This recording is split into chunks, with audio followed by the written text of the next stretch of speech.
রমজান মানে আলাদা মাস, রমজান মানে আখিরাতের মাস, রমজান মাসে প্রস্তুতির মাস, রমজান মানে মেহনতের মাস, রমজান মানে আল্লাহর মাঝে নিজেকে হারিয়ে ফেলার মাস। এটাই মাহে রমজান। আর যারা ইমানদার ভাইয়া, যাদের কবর আখিরাত মনে আছে, যারা পরকালকে বিশ্বাস করে, দিবানিশি জাহান্নামের ভয়ে যারা কাঁদে, যারা জান্নাতের আশা করে, খোদার কসম তাদের কাছে রমজান সর্বশ্রেষ্ঠ মাস। সারা বছর আমরা কিতাবে পড়ছি আল্লাহর প্রিয় বান্দারা, আল্লাহর নেক বান্দারা সারা বছর দিলে দিলে অপেক্ষা করতেন, আল্লাহ আরেকটা রমজান হায়াত দেন, আরেকটা রমজান হায়াত দেন, আরেকটা রমজান, আরেকবার সবে কদর পেতে চাই, আরেকবার এতেকাফ করতে চাই, আরেকবার মাওলা তারাবি পড়তে চাই, আরেকবার 70 গুণ নেকি সব কিছুতে আমি অর্জন করতে চাই। আমার আরেকবার সুযোগ দেন। আমার আখিরাত লম্বা মাওলা, আমার পরকাল লম্বা, অতএব আমাকে আরেকটু সুযোগ দেন। এজন্য রমজান মাস এটা বড় মুবারক মাস, এটা দামি মাস মুমিনের কাছে। সবার কাছে একরকম না, সবার কাছে একরকম না বাবা। যার কাছে যেমন কদরও করে তেমন। আমার একজন উস্তাদ আছেন হজরত মাওলানা মুফতি মুস্তফা মাহমুদি, কুমিল্লা বাগমারা লালমাই এলাকার অনেক বড় আল্লাহওয়ালা হুজুর, আমার উস্তাদ। এই হুজুরে আমরা ছাত্র জীবনে দেখতাম, হুজুরে কইতো আল্লাহ কেমন, যার মনে যেমন, যার মনে যার মনে যেমন, যে দিলে দিলে যেমন ভাবে আল্লাহ তাআলা তার আচরণও তার সাথে করে এমন। আনা ইনদা যন্নি আবদি বি, আল্লাহ নিজে বলেন হাদিসে কুদসিতে, আমি আমার বান্দার ধারণা অনুপাতেই তার সাথে আচরণ করি। আমার বান্দা আগেই কয়, আগেই বলে না সুদে না লইলে, কিস্তি না লইলে। আমার বান্দা নিজেই বলে না কেমনে সংসার চলবো। আল্লাহ বলে আমিও তারে এমনই বানায় রাখি, কারণ তুই তো আমার উপরে কোনো আস্থাই রাখো নাই। তুমি আস্থা রাখছো সুদের উপরে, কিস্তির উপরে, তো তুমি যেমন আমার আচরণও তেমন, আমার আচরণও তেমন। সব ব্যাপারে বান্দা আল্লাহ তাআলার ব্যাপারে ধারণা রাখে যেমন, আল্লাহ তাআলাও তার সাথে আচরণ করে তেমন। তো এই জন্য বললাম মাহে রমজান আমাদের জীবনের সর্বশ্রেষ্ঠ মুমিনের কাছে গুরুত্বপূর্ণ মাস। ইমানদারের হৃদয় এটা, ইমানদারের কলজা এটা, ইমানদারের অপেক্ষা এটা। আমাদের প্রিয় নবী সাল্লাল্লাহু আলাইহি ওয়াসাল্লাম একটানা 2 মাস লাগাতার আল্লাহর কাছে রমজান ভিক্ষা চাইতেন। 2টা মাস। আল্লাহুম্মা বারিক লানা ফি রাজাবা ওয়া শাবান ওয়া বাল্লিগনা রমাদান। আয় আল্লাহ, এই 2টা মাসে আমারে হায়াত ভিক্ষা দেন, বরকত দেন, আমারে রমজান পর্যন্ত পৌঁছিয়ে দেন। তাইলে নবী সাল্লাল্লাহু আলাইহি সাল্লাম রজব এবং শাবান মানে রমজানের আগের 2 আরবি মাস আল্লাহর কাছে বরকত চাইতেন হায়াতের, আর রমজান পর্যন্ত পৌঁছতে চাইতেন। আচ্ছা, নবী সাল্লাল্লাহু আলাইহি সাল্লামের 11 মাসের আমল ঘাটতি ছিল কেমন? নবী সাল্লাল্লাহু আলাইহি সাল্লাম 24 ঘন্টার মধ্যে গাফেল থাকতেন কখন? নাউজুবিল্লাহ। আল্লাহকে ভুলে থাকতেন কখন?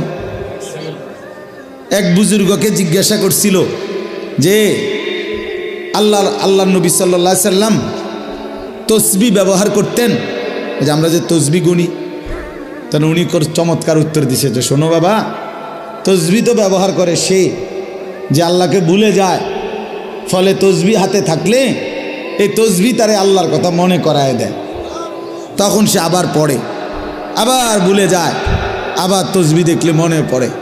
তো তসবিহ তো মনে করায় দেয় আল্লাহর কথা, তো যে ভুলে যায় তাকে না মনে করাবে। তো নবী সাল্লাল্লাহু আলাইহি সাল্লাম তসবিহ পড়তেন কিনা, ব্যবহার করতেন কিনা তুমি জানতে চাইছো, আগে তো তুমি বলো নবী সাল্লাল্লাহু আলাইহি সাল্লাম আল্লাহকে ভুলতেন কখন? তিনি আল্লাহকে ভুলতেন কখন? তিনি তো কখনোই ভুলতেন না। কানা রাসূলুল্লাহ সাল্লাল্লাহু আলাইহি ওয়াসাল্লাম ইয়াযকুরুল্লাহ ফি কুল্লি আহইয়ানিহি। আম্মা জান আয়েশা রাদিয়াল্লাহু তাআলা আনহা বলেন, আল্লাহর নবী সাল্লাল্লাহু আলাইহি সাল্লাম সর্বদাই আল্লাহ তাআলার জিকির করতেন। তাইলে যিনি 11 মাস টানা আল্লাহর ইবাদতে পূর্ণ মনোযোগী থাকতেন, যিনি নবী নিজে বলছেন আনা আ'লামুকুম বিল্লাহ, আমি আল্লাহকে সবচেয়ে বেশি জানি চিনি, আনা আতকাকুম, আমি হচ্ছি তোমাদের মধ্যে সবচেয়ে বেশি আল্লাহকে ভয় করি। তাহলে যার তাকওয়া বেশি, যার ইলম বেশি, যার আমল বেশি, যার 11 মাসের বন্দিগি লাগাতার, সেই তিনি এর পরেও এত নেকি এত বন্দিগি থাকার পরেও নবীজি রমজানের অপেক্ষা করতেন 2 মাস। আর আমাদের 11 মাসের হালাত কি? আমাদের হালাত কি? আমাদের নেকি কোথায়? আমাদের গুনার ভিড়ে নেকি তো খুঁজে পাওয়া যাবে না, নেকি তো খুঁজে পাওয়া যাবে না। আমাদের তো গুনায় গুনাহ, গুনাই গুনাহ, গুনাই গুনাহ, উঠতে বসতে চলতে ফিরতে নাফরমানি আমাদের বেশি। অতএব আমাদের জন্য এর চাইতে বেশি রমজানের অপেক্ষা করা উচিত, কারণ রমজান আমার গুনাহ ধুয়ে মুছে সাফ করে দিবে, রমজান আমার নেকির পাহাড় জমায়ে দিবে। এই জন্য দয়া করে আমরা প্রত্যেকে ইনশাআল্লাহ, এই প্রথম কথা আমার, রমজানের জন্য দিল থেকে দোয়া করবেন, বলেন ইনশাআল্লাহ। এইটা হলো 1 নাম্বার কথা, 1 নাম্বার ডিউটি। এখন থেকে আর বাকি কয়টা দিন প্রত্যেক দিন আল্লাহর কাছে বলেন, আল্লাহ আর কয়টা দিন হায়াত ভিক্ষা দেন, আর কয়টা দিন হায়াত দেন, রমজান না দেখাই আমারে কবরে নিয়েন না মাওলা। আমি রহমত মাগফিরাত নাজাত পেতে চাই, আমি 70 নেকি পেতে চাই, আমি সবে কদর পেতে চাই, আমি এতেকাফ পেতে চাই, আমি রমজানের রহমত মাগফিরাত নাজাত পেতে চাই। আমারে এত কাছে আইনা 17-18 দিন সামনে রাইখা আমারে কবরে নিয়েন না। এইটা আমাদের প্রথম দোয়া। 2 নাম্বার কথা হলো, আল্লাহ পাক রব্বুল আলামিন রমজানের গুরুত্ব বলতে গিয়ে এইখানে ডাইরেক্ট সরাসরি আল্লাহ নিজে বলছেন। এই আয়াতটা সূরা বাকারার 185 নম্বর আয়াত অংশ বিশেষ। আল্লাহ তাআলা বলেন, শাহরু রমাদান, এই যে রমজান মাস, শাহরু অর্থ মাস, রমাদান মানে রমজান। তো রমজান মাস, এই কথাটা আল্লাহ পাক এই মাসটার এতটা দাম যে আল্লাহ নিজেই এই মাসের নাম উল্লেখ করেছেন।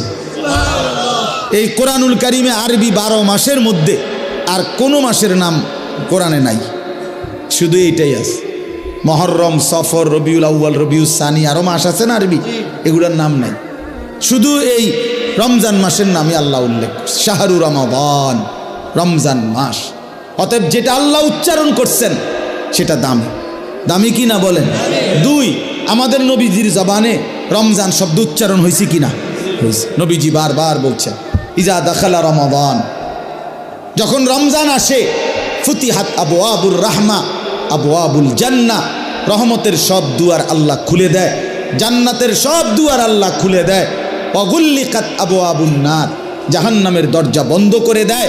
অসুলসিলাতিশ শায়াতিন, শয়তানগুলোকে শেকলে বন্দি করে দেয়। এটা মজার বিষয় হইল, মনে করেন এদিক দিয়া ওই পাশ থেকে কোনোখান দিয়া বাইর হইবার কোনো ব্যবস্থা নাই, রাস্তা কেবল একটাই, আপনাকে এদিক দিয়ে বাইরিতে হইব, ঢুকবেন কেবল এটাই, এদিক দিয়েই ঢুকতে হবে। তা আল্লাহ যেন রমজান মাসে জাহান্নামের সব দরজা বন্ধ করে দেয়, শয়তানগুলোকে শেকলে বন্দি করে ফেলে। এবার আল্লাহ যেন বলে, বান্দা এটা রমজান, যেদিক দিয়েই আমল শুরু করবা, যে এলাকার থেকে আমল শুরু করবা, মানে আমার জান্নাতের দিকে হাঁটা শুরু করবা, তো কোনোখানে বাঁচবে না, কোনোখানে ভুল হবে না, পথ হারাইবা না, রাস্তা ভুল হবে না, অন্য কোনো দরজা দিয়ে ঢুকার সম্ভাবনা নাই।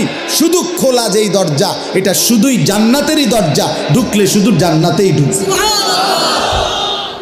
ঢুকলে শুধু জান্নাতেই ঢুকবে। কারণ খোলাই তো কেবল কিসের দরজা? জান্নাতের, জান্নাতের দরজা। এজন্য রমজানে যদি কেউ ইবাদতে লাগে, বন্দিগিতে লেগে যায়, আল্লাহর হুকুম পালন, তো আল্লাহ তাআলা বলেন মাস শেষে শুধু কেবল জান্নাতেই ঢুকবা, জান্নাতেই ঢুকবা, জান্নাতেই ঢুকবা। জান্নাতেই ডুববে। তাহলে নবী সাল্লাল্লাহু আলাইহি ওয়াসাল্লাম রমজান মাসের নাম রমজান উল্লেখ করছেন। মান কামা রমাদান, মান সামা রমাদান, এই রমজান শব্দটি আল্লাহ নবী বারবার উল্লেখ করছেন, বারবার উল্লেখ করেছেন। তাহলে যেই নাম আল্লাহ উল্লেখ করছেন, যেই নাম নবীজি উল্লেখ করছেন, তাহলে এটা নিঃসন্দেহে দামি কিনা বলেন। অতএব রমজান মাস আল্লাহর কাছে যেহেতু প্রিয়, রমজান মাস নবীর কাছে যেহেতু প্রিয়, আমি মোমেনের কাছেও রমজান প্রিয়। যা আমার আল্লাহর প্রিয় তা আমারও প্রিয়, যা আমার নবীর প্রিয় তা আমারও কি প্রিয়। এটা হলো এক। এবার আল্লাহ তাআলা রমজানের বৈশিষ্ট্য বলতেছে, আল্লাযী উনজিলা ফীহিল কোরআন। রমজান এটা সেই মাস যেই মাসে আমি আমার শ্রেষ্ঠতম কালাম কোরআন নাজিল করেছি। তাহলে রমজান মাস সেই মাস যেই মাসে কোরআন নাজিল হয়েছে। তাহলে রমজান কোরআন, রমজান কোরআন, এটা একদম কাগজের এই পিঠে পিঠ, এই পিঠে যদি লেখা থাকে রমজান, ওই পিঠে দেখা যাবে লেখা আছে কোরআন। কোরআন, রমজান আর কোরআন, অর্থাৎ রমজান মানে কোরআনের মাস, কোরআনের মাস। রমজানটাকে মনে করেন মেহমানের সামনে ট্রের মধ্যে করে 10 আইটেমের ছোট ছোট বাটিতে তরকারি দিছে, দিয়া উপরে একটা সুন্দর কাপড় দিয়ে মখমলের ঢেকে দিছে সবগুলোর উপরে, সবটি বাটির উপরে। তো আল্লাহ তাআলা যেন এই রমজান মাসটাকে কতগুলো ইবাদত দিয়ে সাজিয়েছেন।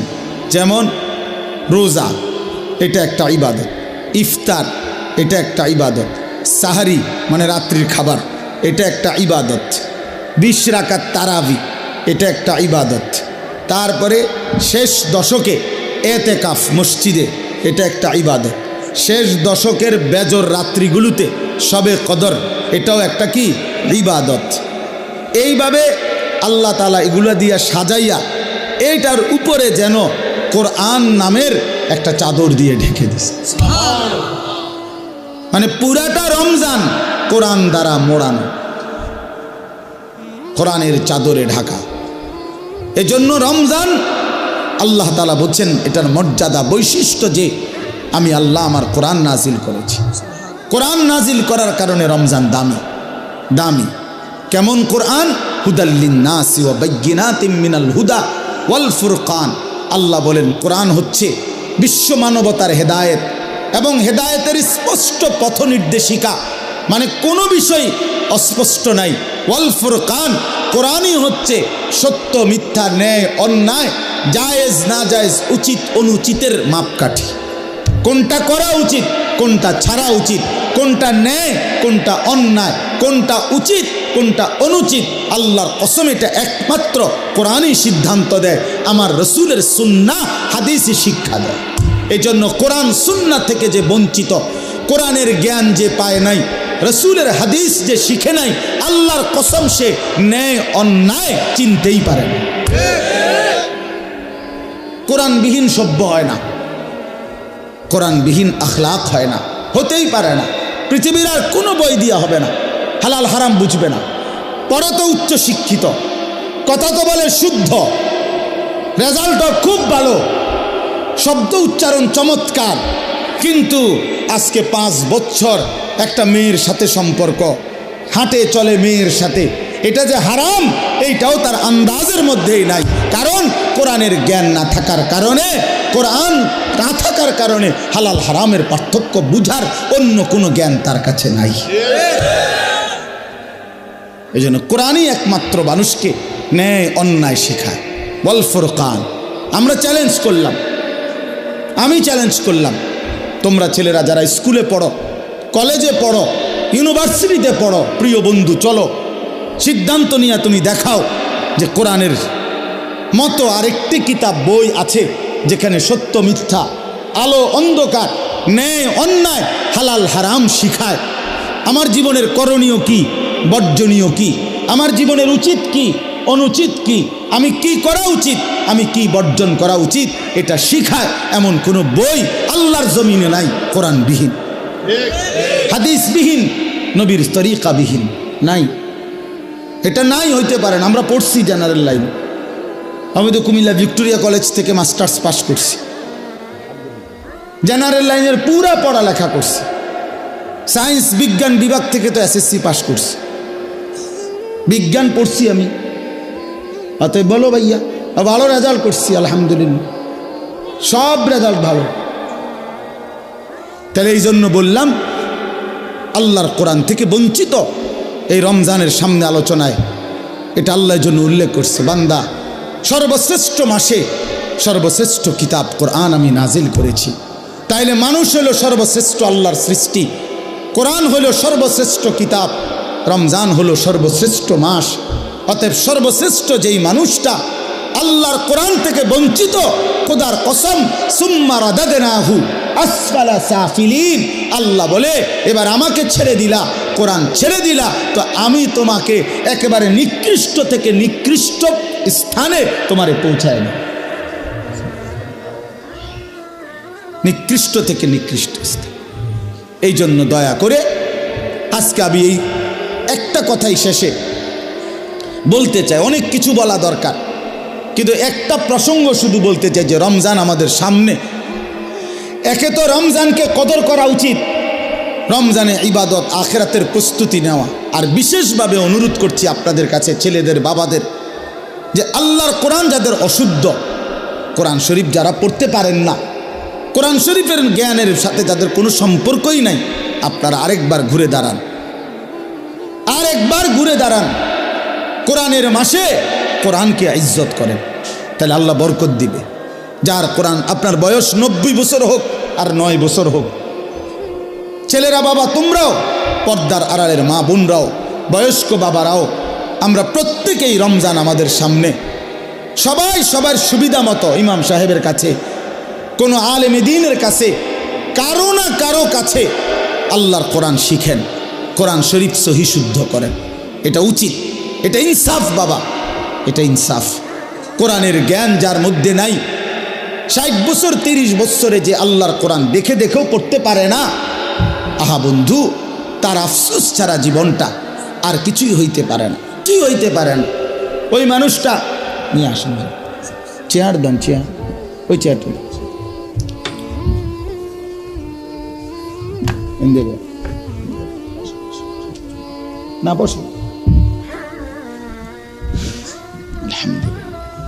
তাইলে আল্লাহ তাআলা বলছেন হুদাল্লিন নাস, কোরআন মানুষের হেদায়েত, ওয়া বাইয়িনাতিম মিনাল হুদা, হেদায়েতের স্পষ্ট বাণী, ওয়াল ফুরকান, সত্য মিথ্যা, ন্যায় অন্যায়, হালাল হারামের পার্থক্যকারী। অতএব বন্ধু, আল্লাহর কোরআন বিহীন আলো মেলে না। আপনাদের বাবাদেরকে বলি, আপনারা যারা কোরআন থেকে সন্তানকে বঞ্চিত করছেন, তারা আপনাদের সন্তানকে আপনারা ক্ষতিগ্রস্তই করেছেন, আলো থেকে বঞ্চিত করছেন, আলো থেকে বঞ্চিত করছেন। বাকি পড়ালেখাগুলো ভালো, বাদ দিতে বলি নাই, কিন্তু এগুলো না হইলেও ভাত মিলত, এগুলো না হলেও ভাত মিলত। দুনিয়া এমনিই মিলে যায়। কত মূর্খ বকলম, নাম দস্তখত করতে জানে না, টিপসই দেয়, টিপসই। এমন মানুষ হাজার হাজার কোটি কোটি টাকার মালিক এমন নাই? তো তে আনলো কোত্থেকে, এই মূর্খে আনলো কোত্থেকে টাকা? এগুলা হেতেও তো দুনিয়া বুক করে। কথা বলেন, তার কি নাই? বাড়ি গাড়ি, নারী, ক্ষমতা, প্রভাব, প্রতিপত্তি সবই তো আছে। তাহলে দুনিয়া এমনি বুক করা যায়। যে বুবা, দেখেন, যে বুবা মানুষ, বুবা, বাস্তবিক অর্থেই বুবা, সেও তো দুনিয়া ভোগ করে, করে না? সেও তো ভাত খায়, মাছ খায়, পেশাব করে, ঘুমায়, তারও তো বাচ্চা কাচ্চা হয়, হেতেও তো বিয়া করে। তাহলে দুনিয়া তো বুবায়ও ভোগ করে। তাহলে বোঝা গেল আল্লাহর কোরআন যেই জবান পড়তে পারে না, বাকি কথা এগুলো না কইলেও সে দুনিয়া ভোগ করতে পারত, দুনিয়া ভোগ করতে পারত।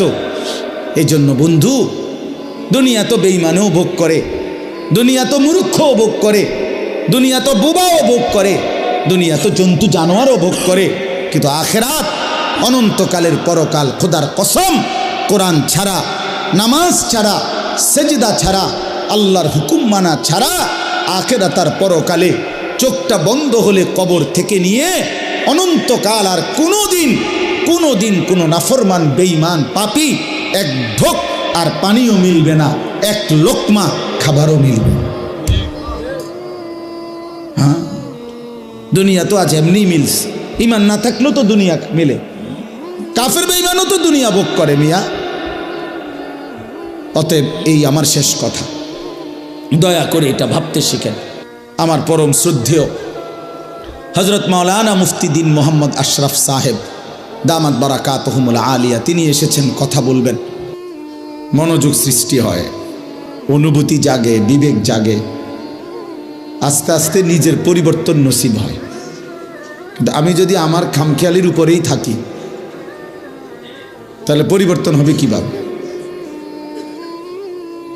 আমি যদি আমার অবহেলা অমনোযোগিতার মধ্যেই থাকি তাই তো হবে না। একটা জগ, বালতি, গ্লাস এটা যদি উল্টা করে রাখে তো এইবার এটার উপরে আটলান্টিক মহাসাগরের সবগুলো পানি দিলেও তো এটা পুড়বে না, কারণ এটা তো উল্টো। আল্লাহ নবী সাল্লাল্লাহু আলাইহি ওয়াসাল্লাম বলছেন, এটা হাদিসের মধ্যে আছে, কিছু মানুষের দিল কালকুজে মিরবাদান, উল্টা গ্লাসের মতো, উল্টা জগের মতো, যে যার দিল উল্টে গেছে, যার কলিজা উল্টে গেছে, ফলে আর এর মধ্যে কোনো কথাই আসর করে না। আল্লাহর কথা, কোরআনের কথা, নবী সাল্লাল্লাহু আলাইহি ওয়াসাল্লামের কথা কোনো প্রভাব ফেলে না, কোনো অনুভূতিই জাগে না। কারণ আসলে জাগবে কোথায়? দিল তো উল্টে গেছে। এজন্য হাদিসের মধ্যে আছে, আল্লাহর নবী সাল্লাল্লাহু আলাইহি ওয়াসাল্লাম 5 ওয়াক্ত নামাজের পরে নবীজি বিশেষ যেই দোয়াগুলো করতেন, এর মধ্যে একটা দোয়া এটা, ইয়া মুকাল্লিবাল কুলুব সাব্বিত কলবি আলা দীনিকা, হে অন্তরসমূহের পরিবর্তনকারী, হে অন্তরসমূহের পরিবর্তনকারী আল্লাহ, আপনি আমার অন্তর, আমার কলব আপনার দ্বীনের উপরে মজবুত রাখেন। এজন্য নবী সাল্লাল্লাহু আলাইহি ওয়াসাল্লাম বলছেন হাদিসের মধ্যে, ইন্না কুলুবাল ইবাদ বাইনা ইসবাআইন মিন আসাবি'ir রহমান ইউকাল্লিবুহু কাইফা ইয়াশা, নিশ্চয়ই বান্দার অন্তর আল্লাহ পাকের কুদরতি 2 আঙ্গুলের মাঝে, এরকম 2 আঙ্গুলের মাঝে, আর সেই কলব অন্তর আল্লাহ তাআলা ইউকাল্লিবুহু কাইফা ইয়াশা, যেভাবে ইচ্ছা সেভাবে উলট পালট করতে পারেন। এজন্য আল্লাহ পাক যদি দিল বদলে দেয়, উল্টে দেয়, তো আর কোনো দিন হেদায়েতের রাস্তা সে পাবে না, আর কোনো দিন আলোর পথ পাবে না। দুনিয়া ভোগ করতে পারবে জন্তু জানোয়ারের মতো, হাইওয়ান কুকুরের মতো, কিন্তু আলোর সন্ধান, কল্যাণের সন্ধান, নিজের ভালো, নিজের কর্তব্য, নিজের করণীয়, কোন পথে হেদায়েত, কোন পথে কল্যাণ, কোন পথে আলো, সেটা আর মিলবে না। কোরআন শরীফে আছে, ওয়ামান ইউদলিলিল্লাহু ফামা লাহু মিন হাদ, আল্লাহ বলেন, আল্লাহ যাকে পথভ্রষ্ট করে দেন তাকে আর কোথাও কোনো পথ প্রদর্শক নাই, সে আর কোথাও রাহবার মিলবে না। ফামান লাম ইয়াজআলিল্লাহু লাহু নূরান ফামা লাহু মিন নূর। ছেলেরা মনোযোগ দিয়ে শোনো, বাস অল্প সময় কথা বলবো আমি। আল্লাহ তাআলা বলেন, আল্লাহর আলো যে পেল না, ফামা লাহু মিন নূর, তার জন্য আর কোথাও কোনো আলো নাই। আল্লাহর আলো থেকে বঞ্চিত, তো সব জায়গায় তার জন্য অন্ধকার। আল্লাহ তাআলা কোরআনুল কারীমের মধ্যে বলছেন, যারা নাফরমানি করছে তাদের সারা জিন্দিগির যাবতীয় কাজকর্ম কারামাদিন ইশতাদ্দাত বিহির রিহু ফি ইয়াউমিন আসিফ, ওই রকম ছাইয়ের স্তূপের মতো, যেখানে কোনো ব্যক্তি ছাই বোঝেন তো না, চুলার লাকড়ির ছাই, ছালি আর কি, যে এই ছাইয়ের স্তূপ দিছে রাস্তার এখানে, মনে করেন অনেক ছাইয়ের স্তূপ, হঠাৎ করে একটা জোরে বাতাস আসছে, এক বাতাসে ছাই উড়ে ছিন্ন ভিন্ন হয়ে গেছে, আর কোনো নাম নিশানা নাই। আল্লাহ নবী সাল্লাল্লাহু আলাইহি সাল্লাম বলেন, নাফরমান বেঈমান পাপীর যাবতীয় আমল কর্মকাণ্ড সব কিছু এরকম স্তূপকৃত ছাইয়ের মতো, যেটা একটা বাতাস এসে এক নিমিষে উড়ায় দিছে, আর কিছুই নাই তার। একদিন মৃত্যুর সাথে সাথে দেখবে আর কিচ্ছু, এই ভাত মাছ চাল ডাল পেশাব পায়খানা, খাট পালং সোফা ফার্নিচার, মোবাইল মোটরসাইকেল, হ্যাঁ হাসি নারী ছবি নাচ গান, খালাস মরে গেছে, তার কিছুই নেই, আর কিছুই নেই। এরপরে কবরে গিয়ে দেখবে কিছুই নেই, কিছুই আর নেই। এই জন্য বাপ, এটা গুরুত্বপূর্ণ বিষয়। যেমন না হওয়া যে আল্লাহ আমার দিল উল্টায় দিছে, এমন পাষাণ না হওয়া যে আমার অন্তরে কোনো কথাই ঢোকে না। এটা ভাবলেই বোঝা যায় মানুষ। প্রত্যেকেই অনুভব করতে পারি, আমরা নিজের দিলে নিজেই বোঝাপড়া করতে পারি যে আসলে আল্লাহর কথা আমার দিলে কেমন লাগে, আখিরাতের কথা বললে আমার অন্তরের অবস্থা কেমন হয়। কবরের কথা, কবর দেখলে, মৃত্যু দেখলে, লাশ দেখলে, জানাজা দেখলে আমার কলিজার মধ্যে কোনো অনুভূতি জাগে কিনা, হৃদয়টা নরম হয় কিনা। রাসূলুল্লাহ সাল্লাল্লাহু আলাইহি সাল্লাম বলছেন, আমি তোমাদের কাছে দুটা জিনিস রেখে যাচ্ছি নসিহত হিসাবে, তারাকতু ফীকুম আমরাইন ওয়াইজাইন, উপদেশ হিসাবে দুইটা জিনিস রেখে যাচ্ছি। একটা হলো কোরআন, যেটা নাতিক, যেটা উচ্চারণ করে, মানে তুমি পড়লেই কোরআন থেকে উপদেশ পাইবে। আরেকটা হলো নবীজি বলছেন, আমি আরেকটি উপদেশ তোমাদের জন্য রেখে যাচ্ছি, যেটা কোনো আওয়াজ করে না, নিশ্চুপ, কিন্তু তোমাদেরকে উপদেশ দেয়। সেটা কি? আল মাউত, মৃত্যু। মৃত্যু, প্রতিটা মৃত্যু তোমাকে নসিহত করে যে এর পরের জানাজা আমার, এর পরের এলান হয়তো আমার, এর পরের ঘোষণা আমার। এজন্য মৃত্যু একটা নসিহত। কাফা বিল মাউতে ওয়াইজান, নবী সাল্লাল্লাহু আলাইহি সাল্লাম বলেন, ওয়াজ নসিহতের জন্য, উপদেশ জন্য মৃত্যুর স্মরণ এটাই যথেষ্ট। মৌতের কথা কিছুক্ষণ ভাবা, কোনো লাশ, কোনো জানাজা, কোনো কবরস্থানে দাঁড়িয়ে একটু ফিকির করা, এটাই যথেষ্ট ওয়াজ হিসাবে। এটাই বড় ওয়াজ, এটাই বড় নসিহত, এটাই বড় উপদেশ। উপদেশ। এজন্য হযরত ওমর রাদিয়াল্লাহু তাআলা আনহু 10.5 বছর মুসলমানদের খলিফা ছিলেন, বাদশাহ ছিলেন। উনি একজন লোক, এই ছেলে, ঘটনা কি দোস্ত, বেটকাও কেন?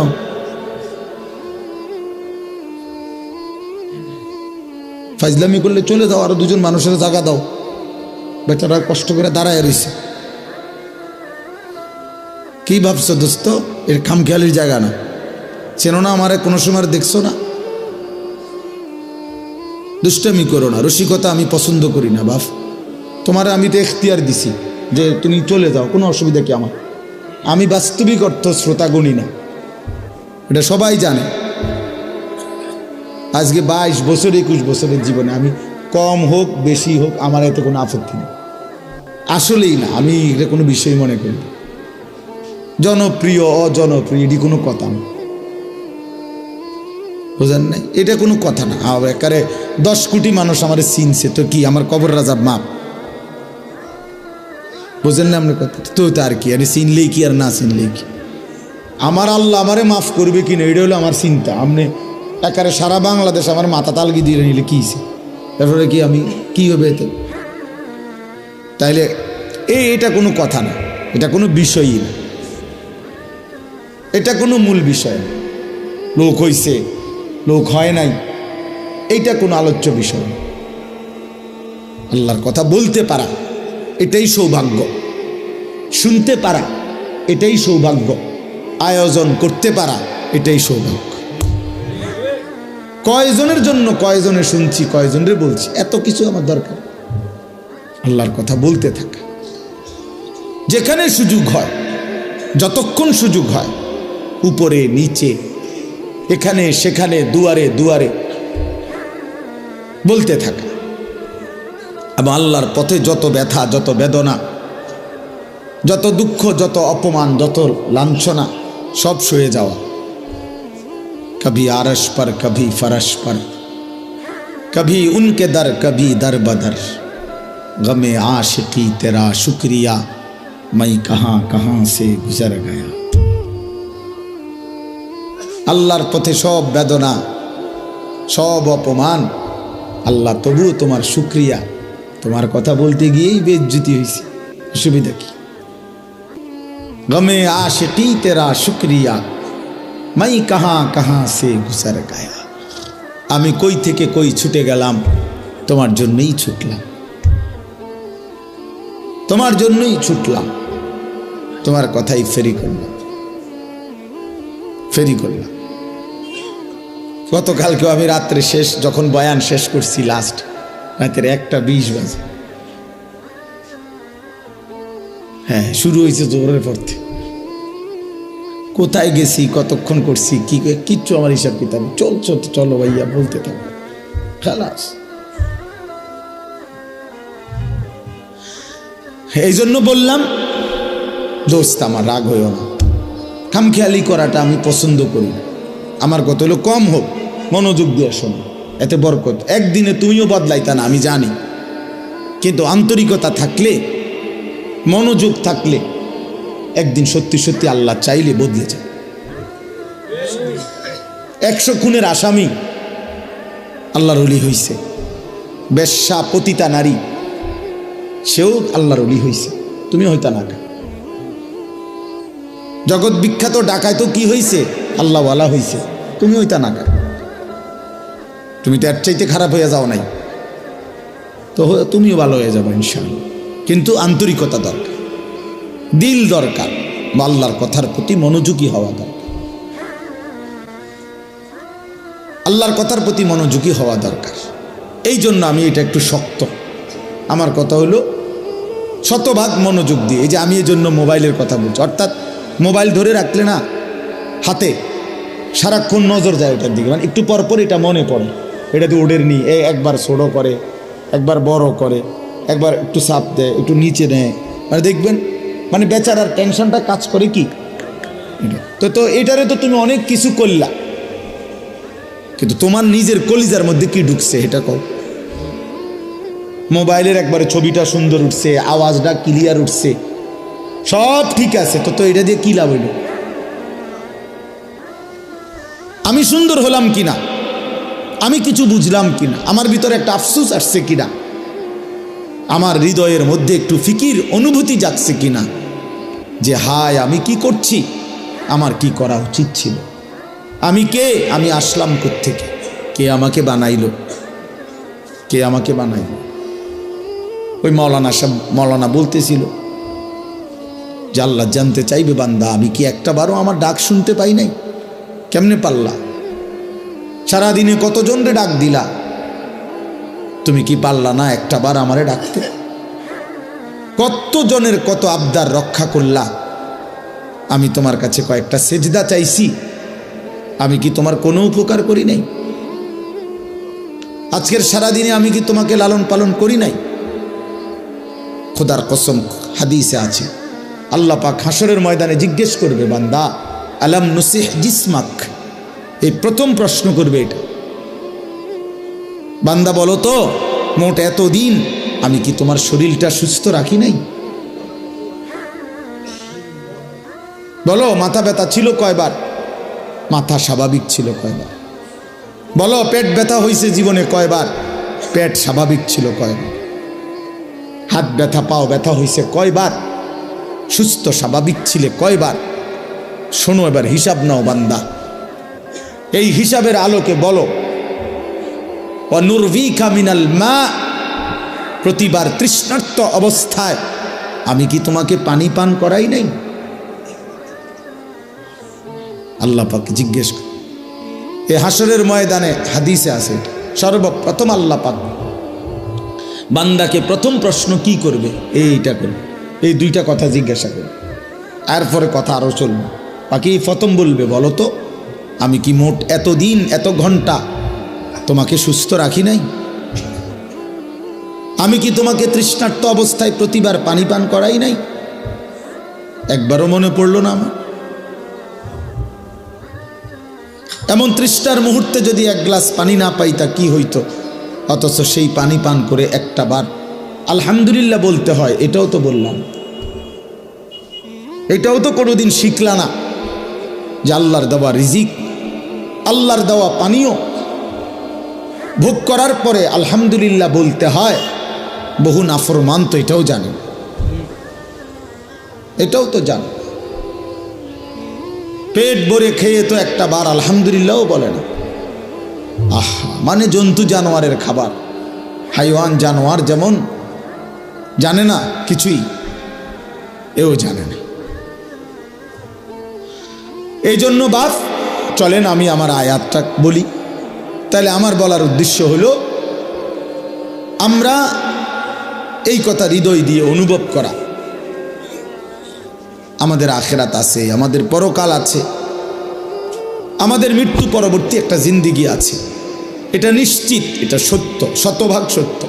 কবর, হাসর, মিজান, ফুলসেরাত, জান্নাত, জাহান্নাম, এটা সত্য বাপ। যদি মিথ্যা হইতো 1450 বছরে গবেষণা কইরা বিভিন্ন দার্শনিক পণ্ডিতরা অনেক তথ্য বের করতো যে এই আলোকে এটা প্রমাণিত হলো যে এটা মিথ্যা। কিন্তু কোনো কাফের বেঈমানও আজ পর্যন্ত পরকালের কোনো বিষয়কে মিথ্যা প্রমাণিত করতে পারে নাই। কোরআনুল কারীমের একটি অক্ষরকে যেহেতু ভুল প্রমাণিত করতে পারে নাই, অতএব আখিরাত সত্য। আফালা ইয়াতাদাব্বারুনাল কুরআনা ওয়ালাউ কানা মিন ইনদি গায়রিল্লাহি লাওয়াজাদু ফীহি ইখতিলাফান কাসীরা।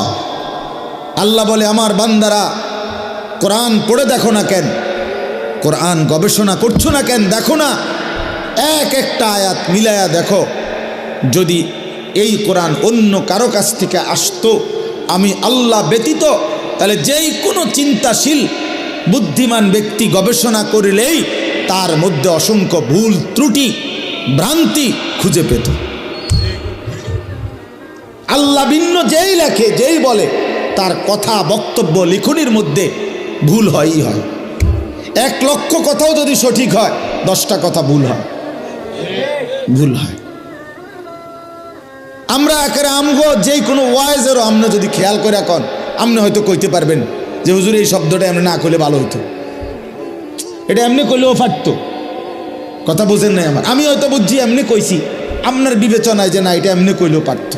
কিন্তু এমনও কোরআনুল কারীমের মধ্যে এমনও কোনো কথা, একটা লাইন, একটা শব্দ এমন নাই যে পৃথিবীর কোনো ইমানদার কিংবা বেঈমান এটা বলছে যে এই শব্দটা এটা না কইয়া এটা করলে ভালো হইতো, এমনও না। এইটাই সত্যম, এখানে এইটাই, যেখানে যেটা ওইখানে ওইটাই।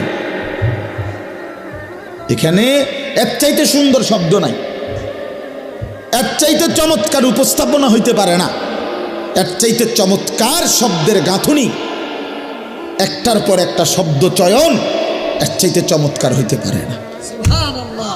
সকল গুণে, সকল বিবেচনায়, সর্বগুণে কোরআন শ্রেষ্ঠ। যতভাবে, যত ঢঙ্গে, যত রঙ্গে দেখুক না কোরআন, কোরআনই শ্রেষ্ঠ। আল্লাহ বলছেন কেন? কারণ এটা আমি আল্লাহর পক্ষ থেকে আসছে, আর আমি সেই মালিক, ইয়ালামু মা বাইনা আইদিহিম ওয়া মা খালফাহুম। আমি সামনেও জানি, পিছনেও জানি, কিয়ামত পর্যন্ত পৃথিবীর শেষ হালাত আমি তো জানি।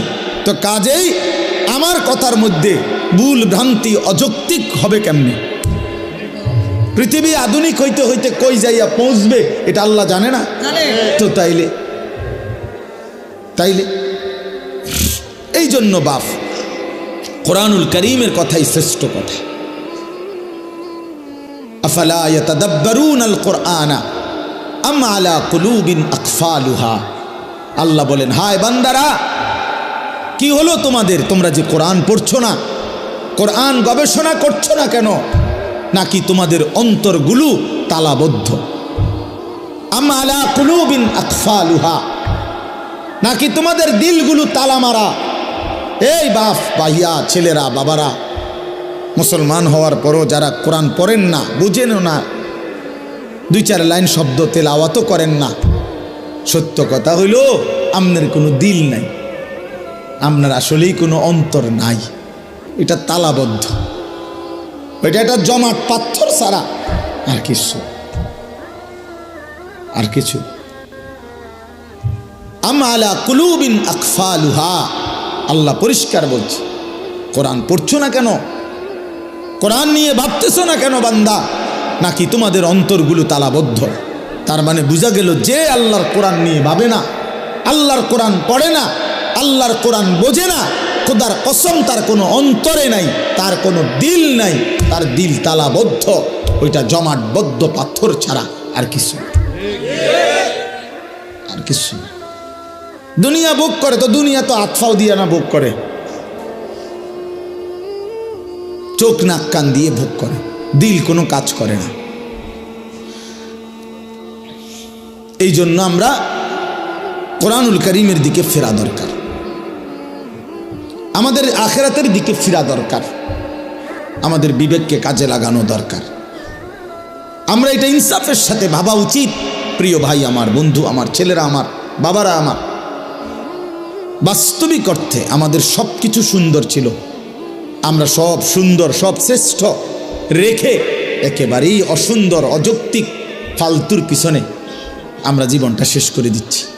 আমাদের আল্লাহ সর্বশ্রেষ্ঠ, আমাদের নবী মুহাম্মদ সাল্লাল্লাহু আলাইহি সাল্লাম সর্বশ্রেষ্ঠ, আমাদের কিতাব কোরআন সর্বশ্রেষ্ঠ, আমাদের ধর্ম ইসলাম সর্বশ্রেষ্ঠ, আমাদের সবটাই শ্রেষ্ঠ ছিল। কিন্তু আমরা সর্বশ্রেষ্ঠ নিয়ামত ছেড়ে একেবারে ফালতু কতগুলা বইপত্র, কাগজ কলম, পৃথিবীর কিছু মানুষের বিকৃত কিছু চিন্তা চেতনা, এর পিছনেই আমরা জিন্দেগি শেষ করে দিছি। ছেলেটা সকাল থেকে রাত পর্যন্ত ছুটছে, কি করে বাবা, কেন হাসো, কেন কাঁদো, কি চুল রাখলা, কি জামা পরলা, সারাদিনে মোবাইল টিপ্পা কি পাইলা, এত নারী, এত ছবি, এত দৃশ্য, এত উলঙ্গপনায় শেষ পর্যন্ত রাত শেষে অর্জন কি বাবা? জিজ্ঞাসা করে দেখেন না, বলবে কোনো অর্জন নেই। শরীরটা নাপাক হয়েছে, নারী দেখতে দেখতে, ছবি দেখতে দেখতে, হ্যাঁ, লজ্জাস্থানের শক্তিটা নষ্ট হয়েছে, হাতটাকে নাপাক জায়গায় ব্যবহার করছে, কোমরের শক্তি কমে যাচ্ছে, যৌবনের সক্ষমতা নষ্ট হয়ে যাইতেছে, শরীরটা ধীরে ধীরে অচল, পঙ্গু, অপদার্থ হয়ে যাচ্ছে, আখিরাতটা জাহান্নামের আগুন জ্বলছে। এই অর্জন, চরিত্রহীনতার অর্জন কি? অশ্লীলতার অর্জন কি? অসভ্যতার অর্জন কি? তাহলে এই জন্য আমরা বললাম, আমাদের আল্লাহ, আমাদের কোরআন, আমাদের রাসূল, আমাদের ইসলাম আমাদের জন্য সর্বশ্রেষ্ঠ, আমাদের জন্য নিরাপদ, আমাদের জন্য আরামদায়ক, এবং এর মধ্যেই আমাদের সুখ, শান্তি, স্বস্তি, নিরাপত্তা, আনন্দ, সুখ সব এখানে, সব এখানে। আমি তো সব সময় বলি, বাপ, তুমি সারা রাত নারী দেখে যে মজা পাও, আল্লাহর কসম, এক ইমানদার তাহাজ্জুদ নামাজে একটা সেজদা দিয়ে তার চাইতে লক্ষ কোটি গুণ বেশি মজা পায়। যারা ইবাদত করে, যারা আল্লাহর বন্দেগী করে, তুমি মনে করো না তারা নিরানন্দ, তাদের কোনো আনন্দ নাই, এমনি সেটানি মানুষ আল্লাহর ইবাদত করে, অনের অসন্তুষ্টি নিয়ে আল্লাহর বন্দেগী করে। আমরা 5 ওয়াক্ত নামাজ পড়ি অসন্তুষ্টি নিয়ে, হ্যাঁ, তো তাইলে নাফরমান ছেলে পেলে, বেহায়া নারী, হারাম খোর নাফরমান মনে করে তার হারামের মধ্যে তৃপ্তি, খোদার কসম হারামের মধ্যে অতৃপ্তি, হারামের মধ্যে অতৃপ্তি, হারামের মধ্যে। মদে কখনো তৃপ্ত হয় না, পানিতে তৃষ্ণা মিটে যায়। নারী, ভিন নারী দেখলে কখনোই তৃপ্তি মিটে না, কিন্তু হালাল স্ত্রীতে তৃপ্তি হয়ে যায়। হ্যাঁ, এই জন্য গুনাহ তৃপ্তি দেয় না, হারাম তৃপ্তি দেয় না। আল্লাহ তাআলা যেটা হারাম করছেন সেটা তো বুঝে শুনেই করছেন। এটার মধ্যে যদি বান্দার কল্যাণই থাকতো তিনি হারাম করলেন কেন? কথা বোঝেন নেই তো? কোরআনুল কারীমের মধ্যে আছে, আসা আন তুহিব্বু শাইআন ওয়া হুয়া শাররুল লাকুম। আল্লাহ বলছে, বান্দা মনে রেখো, এমন অনেক জিনিস আছে যেটা তোমার কাছে খুব প্রিয় মনে হয়, ওয়া হুয়া শাররুল লাকুম, অথচ আমি আল্লাহ বলতেছি এটা তোমার জন্য অকল্যাণ। তোমার কাছে মনে হয় আমি এক রাইতে 30 জন নারী দেখছি, আর আরেক বেড়া হুদা বউ লইয়া বইয়া রয়েছে।